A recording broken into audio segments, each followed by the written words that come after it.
और उज्जैन तीर्थ में आए सभी प्रभु प्रेमियों को मेरा सादर प्रणाम और इतनी सुंदर व्यवस्था के लिए सभी आयोजकों को हृदय की गहराइयों से मेरा कोटि कोटि प्रणाम। आज मैं शैलश्री आप सबके सामने कक्षा 9वीं की छात्रा हमीरपुर हिमाचल प्रदेश से श्रीमद् भगवद गीता के 18वें अध्याय के 66वें श्लोक का अर्थ सहित व्याख्या करने जा रही हूँ। विषय: भगवान के उपदेश की अत्यंत गोपनीय सार बात। सर्वधर्मान् परित्यज्य मामेकं शरणं व्रज अहं त्वा सर्वपापेभ्यो मोक्षयिष्यामि मा शुच।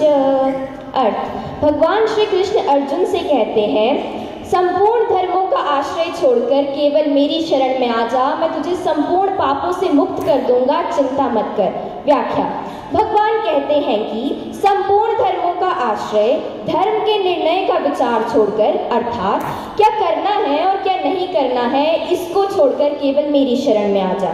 स्वयं भगवान के शरणागत हो जाना यह संपूर्ण साधक का सार है। इसमें शरणागत भक्त को अपने लिए कुछ भी करना शेष नहीं रहता। जैसे पतिव्रता का अपना कोई काम नहीं रहता, वह अपने शरीर की सार संभाल भी पति के नाते पति के लिए ही करती है। वह घर, कुटुंब, वस्तु, पुत्र पुत्री और अपना कहलाने वाले शरीर को भी अपना नहीं मानती, प्रत्युत पति देव का ही मानती है। तात्पर्य ये हुआ कि जिस प्रकार पतिव्रता पति के परायण होकर पति के गोत्र में ही अपना गोत्र मिला देती है और पति के ही घर पर रहती है, उसी प्रकार शरणागत भक्त भी शरीर को लेकर माने जाने वाले गोत्र, जाति, नाम आदि को भगवान के चरणों में अर्पण करके निर्भय, निशोक, निश्चिंत और निशंक हो जाता है। शरणागत भक्त मैं भगवान का हूँ और भगवान मेरे हैं, इस भाव को दृढ़ता से पकड़ लेता है, स्वीकार कर लेता है, तो उसके भय, शोक, चिंता, शंका आदि दोषों की जड़ कट जाती, अर्थात दोषों का आधार मिट जाता है। कारण कि भक्ति की दृष्टि से सभी दोष भगवान की विमुखता पर ही टिके रहते हैं।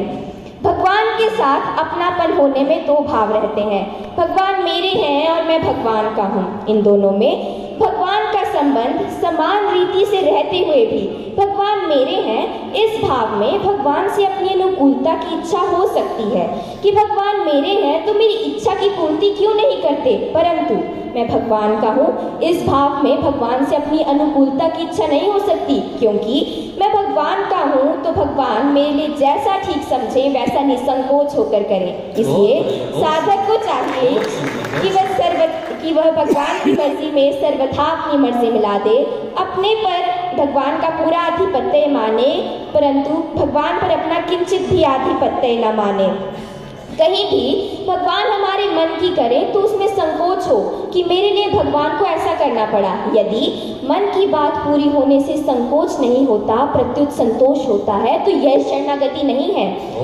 मामेकम शरणम व्रज का तात्पर्य है बाहर से सबके साथ प्रेम, आदर, सत्कार का व्यवहार करने पर भी भीतर से किसी की गरज ना हो, किसी का आश्रय न हो, केवल भगवान का ही आश्रय हो। यह बिनती रघुबीर गोसाई और आस विश्वास भरोसो हरौ जीव जड़ताई।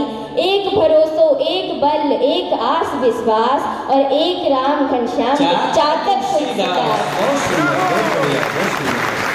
वास्तव में पूर्ण शरणागति भगवान ही प्रदान करते हैं। जैसे छोटा बालक अपना हाथ ऊंचा करता है तो माँ उसे उठा लेती है, ऐसे ही भक्त अपनी शक्ति से भगवान के सम्मुख होता है, शरणागति की तैयारी करता है तो भगवान उसे पूर्ण शरणागति दे देते हैं। अर्जुन पापों से छूटना चाहते थे, इसलिए भगवान ने भी पापों से मुक्त करने की बात कही है, क्योंकि भगवान का स्वभाव है ये यथा माम प्रपद्यन्ते तांस तथैव भजाम्यहम्। वास्तव में केवल पापों से मुक्ति ही शरणागति का सार नहीं है।